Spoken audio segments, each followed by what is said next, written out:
भाई finally Roman Reigns बन चुका है न्यू वर्ल्ड हेवीवेट चैंपियन। आखिर रोमन रेंस ने बता दिया कि वो ट्राइबल चीफ क्यों है। और दूसरी तरफ ब्रोक लेसनर ने कर दिया पूरी दुनिया को शॉक। क्या ब्रोक लेसनर सच में रिटायर हो गए? और रेसलमेनिया नाइट 2 नाइट 1 से लाख गुना बेहतर थी। तो चलते हैं सीधा रिव्यू की तरफ। शो का किक ऑफ करता है जॉन सीना। जॉन सीना आकर नाइट 1 के बारे में बोलता है कि क्या कमाल की नाइट हुई थी और नाइट 1 में हमने हिस्ट्री बना दी और आज हम ये हिस्ट्री फिर से लिखने वाले हैं क्योंकि आज होने वाली है नाइट 2। और जब जॉन सीना ने बोला नाइट 1 कमाल की थी, हमने हिस्ट्री लिखी, मैंने बोला अजी घंटा। Brock Lesnar versus Oba Femi singles match. WrestleMania night 2 का पहला मैच था Brock Lesnar versus Oba Femi के बीच में। और एंट्री के वक्त ही क्राउड क्या ओबा फेमी के ऊपर चेंट कर रहा था। सच में मतलब ऐसा फील दे रहा था कि ओबा फेमी किसी नॉर्मल रेसलर से लड़ रहा है। फिर इनकी मैच स्टार्ट होती है और मैच से जो उम्मीद थी वही हुआ। ब्रोक लेसनर की जितनी भी मैचेस होती हैं वो जल्दी खत्म होने वाली होती है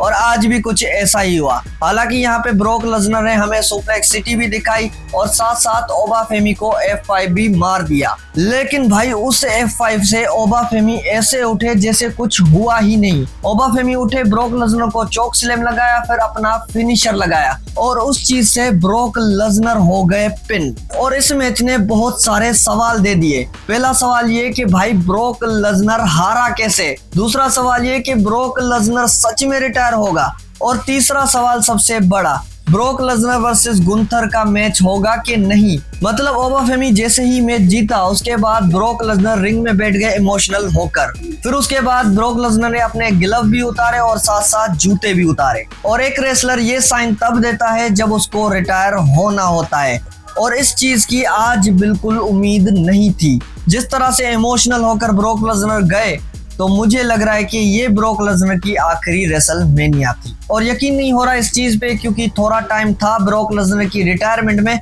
लेकिन ब्रोक लेसनर ने यहाँ पे कर दिया सबको शॉक। और इस मैच में अगर किसी का फायदा हुआ है तो वो सिर्फ ओबा फेमी है क्योंकि यहाँ पे WWE को एक और मेगा स्टार मिल चुका है। और ये मैच जीतने के बाद ओबा फेमी का करियर आसमान छुएगा।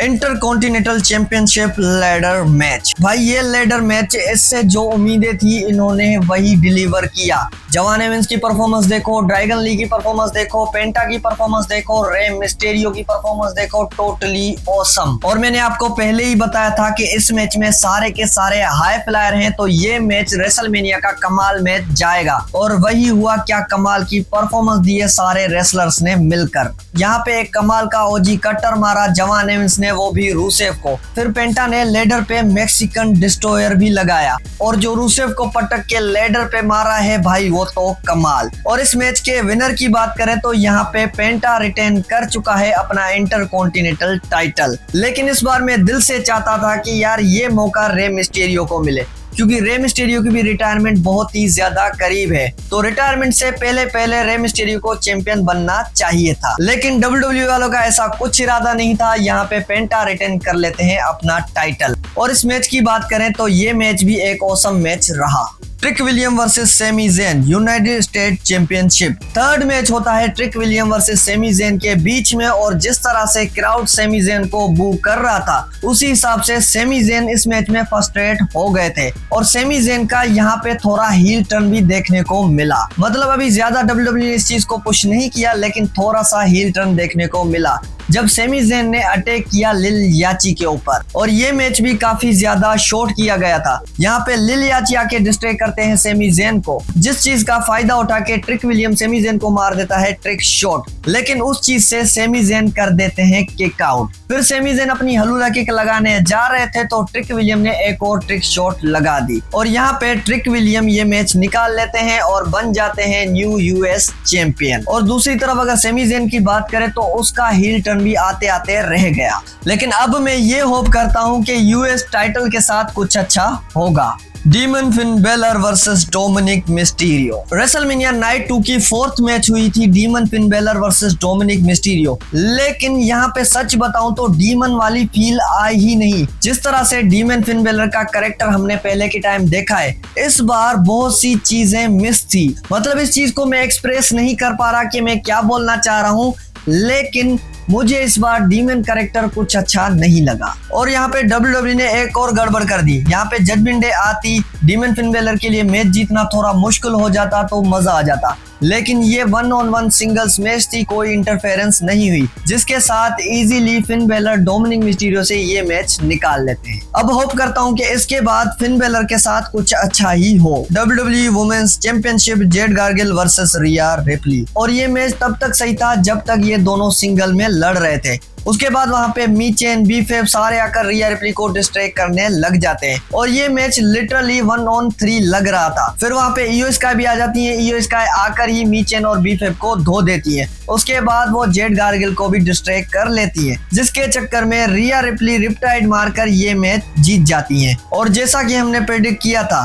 रिया रिप्ली बन चुकी है WWE वुमेन्स चैंपियन। और इतना गारंटी के साथ बता सकता हूँ कि रिया रिप्ली जेड गार्गिल से टाइटल रेन तो अच्छी देने ही वाली है। फिर होता है एक फनी सा सेगमेंट जहां पे मिज आ जाता है जॉन सीना के पास। मिज आकर जॉन सीना को बोलता है कि मुझे रेसलमेनिया का मोमेंट चाहिए और मैं इस रिंग से तब तक नहीं जाऊंगा जब तक मुझे रेसलमेनिया का मोमेंट नहीं मिलता।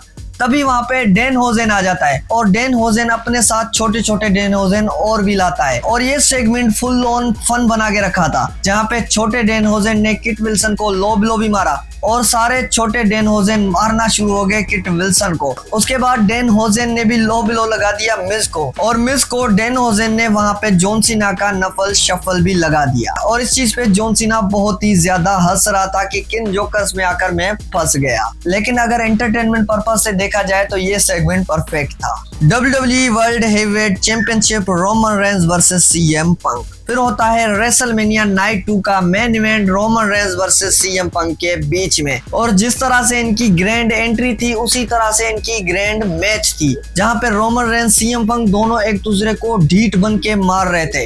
यहाँ पे रोमन रेंस ने CM पंक का मूव GTS लगाने की भी कोशिश की और दूसरी तरफ CM पंक ने स्पेयर लगाने की भी कोशिश की, लेकिन दोनों फेल हो गए। फिर रोमन रेंस ने CM पंक को लटका के जो पंच मारे हैं भाई, लिटरली CM पंक को खून से भर दिया। और उस टाइम मैच ऐसा लग रहा था कि क्लियरली रोमन रेंस जीत जाएंगे, लेकिन नहीं भाई, CM पंक यहाँ पे टोटली ढीठ बने हुए थे। रोमन रेंस को वो एक GTS भी मारते हैं, लेकिन समहाउ रोमन रेंस यहाँ से किक आउट कर देता है। और ये मैच तब तक सही चल रहा था जब तक CM पंक ने चीटिंग नहीं की। जी हाँ, CM पंक ने यहाँ पे रोमन रेंस को लो ब्लो भी मारा था। मुझे लगा था कि इस मैच में ना इंटरफेरेंस होगी, ना कोई सेलिब्रिटी आएगा, ना कोई चीटिंग होगी, ये मैच क्लियर जाएगा, लेकिन नहीं, CM पंक ने यहाँ पे चीटिंग कर दी। और जितना इस मैच में दोनों लड़े, CM पंक टोटली इस मैच में थक चुका था। फिर यहाँ पे 2 स्पेयर लगाकर रोमन रेंस जीत जाता है इस मैच को और बन जाता है न्यू वर्ल्ड हेवीवेट चैंपियन। और भाई इस मैच में डर भी लग रहा था कि अगर रोमन रेंस नहीं जीता तो रोमन रेंस ने ये बोल के रखा था कि अगर CM पंक ने मुझे हरा दिया तो मैं WWE छोड़ दूंगा। तो इस चीज का डर था कि भाई रोमन रेंस कहीं WWE छोड़ ना दे, रोमन रेंस को ये टाइटल जीतना पड़ेगा। और वही हुआ, रोमन रेंस ये टाइटल जीत गए। और ये देखकर काफी ज्यादा अच्छा लगा कि फाइनली OTC के पास एक और टाइटल आ गया। और रेसलमेनिया नाइट 2 की बात करें तो रेसलमेनिया नाइट 1 से लाखों करोड़ों गुना बेहतर थी। अब मुझे आप बताओ कि आपको सबसे ज्यादा कौन सा मोमेंट अच्छा लगा, कमेंट करके जरूर बताना।